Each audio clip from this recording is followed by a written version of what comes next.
C vitamini kremini yapıyoruz bugün. Portakal ve mandalina kabuklarından öyle güzel bir krem yapacağız ki özellikle leke problemi olan arkadaşlar. Sivilce, o sivilcelerden kalan çukurluklar, lekeler, kırışıklıklar, koyu renk görüntü gitsin, pürüzsüz, güzel bir cilde kavuşalım istiyorum ama evdeki ürünlerle kolay, uygun fiyatlı bir şey olsun diyorsanız mandalina ya da portakalın kabuğunu güzelce yıkadıktan sonra alıyoruz arkadaşlar. Bunu bir kenara ve güneşte kurutuyoruz mümkünse. Kuruttuktan sonra, tamamen kuruduktan sonra karıştırıcımda toz haline getiriyorum. Böyle portakal, mandalina kabuğu tozu haline getiriyorum ve bunu ağzını kapatıp nemsiz bir ortamda aylarca muhafaza edebiliyorum. İşte mandalina, portakal kabuklarımı bu şekilde elde ettim ve bir yemek kaşığı kabuk tozunu aldım. Üzerine yarım tatlı kaşığı da zerdeçal tozu ekliyorum. Neden? Lekelerimden harika bir şekilde kurtulayım istiyorum. Ve sıcak su buharı gördünüz, özellikle sıcak su ilave ediyorum. Macunsu bir kıvam alana kadar, elimi yakacak kadar sıcaklıkta olan sıcak sudan ilave etmeye devam ediyorum. Neden sıcak su? Ben zerdeçal ve portakal mandalina kabuğu tozunun özünü alacağım. Kamera arkasında görün istedim. İşte ara ara karıştırarak sıcak su ilavesi yapmaya devam ediyorum.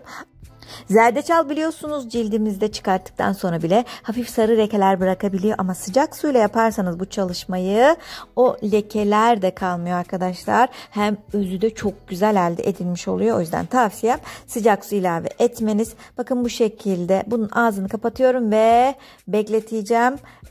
Beklettikten sonra yaklaşık böyle 15-20 dakika beklettikten sonra da süzüyorum bir süzgeç yardımıyla ve o güzel özünü almış oldum. Portakal, mandalina kabuğu ve zerdeçalın sıcak suda beklettikten sonraki elde ettiğimiz özü işte bizim yapacağımız bu süper kremin temel malzemesi arkadaşlar. Lekelerimizin gitmesinde, renk tonumuzun eşitlenmesi, cildimizin çok daha aydınlık, dinamik, canlı görünmesinde olanak sağlıyor. Bunu aldım bir kenara. Şimdi geldi boş bir kabın içerisine aloe vera jel. İsterseniz bitkiden çıkarttığınız jeli, isterseniz böyle doğala çok yakın olan jellerden kullanabilirsiniz. Yaklaşık 1,5 tatlı kaşığı aloe vera jeli kabıma aldım. Üzerine gliserin geliyor. Gliserin de leke açmada oldukça etkili biliyorsunuz. Yarım tatlı kaşığı da gliserini aloe vera jelin üzerine ekledim ve karıştırıyorum. Arkadaşlar bu ikili de gerçekten çok etkili. Hiçbir şey bulamadınız, bu ikisini karıştırıp yüzünüze sürün. Bir de E vitamini varsa harika olur. Kırışıklık problemi olanlar, özellikle yaşı 30'u geçti, kırışıklıklar var ise kişinin, bu E vitamini o kadar güzel etki ediyor ki. Bu üçlü de şahane olmadı mı sizce? Bu üçlü de harika bir krem zaten kendi başına. Bunu al sür. Ben bir de kantaron yağı kullanıyorum. Kendi bitkisinden elde ettiğim, üzerine zeytinyağı yaptım. Her derde deva. Çok sevdiğim kantarondan ekledim. Yaklaşık yarım tatlı kaşığı da kantaron ekledim. Yoksa çok az zeytinyağı veya kayısı çekirdeği yağı veya üzüm çekirdeği yağı da kullanabilirsiniz arkadaşlar. Şimdi geldim temel malzemem. İşte o C vitamini kremi olmasını sağlayan malzememi, az önce hazırladığımız portakal, mandalina kabuğu, zerdeçal özünü de ekledim bu güzel kreme. Misler gibi olmadı mı? Sizce de çok güzel görünmüyor mu? Sizce de etkiler çok fazla olmayacak mı? Kullandığımız ürünler çok güzel çünkü.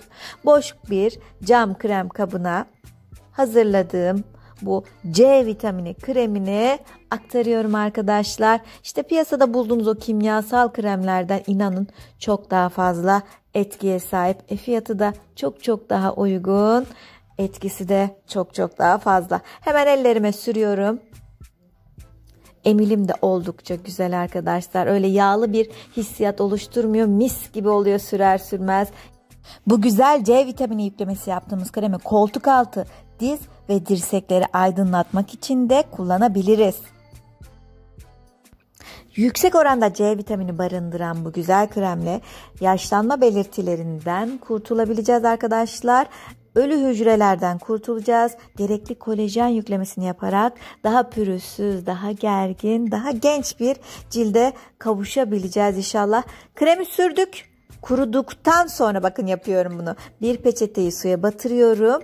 Siliyorum. Bakın normalde zerdeçal kullandığımız bir tarifte, maskede, kremde illaki çok fazla sarılık kalır. Ama biz bu şekilde yaptığımızda sarılığın da çok az oranda kaldığını görüyoruz.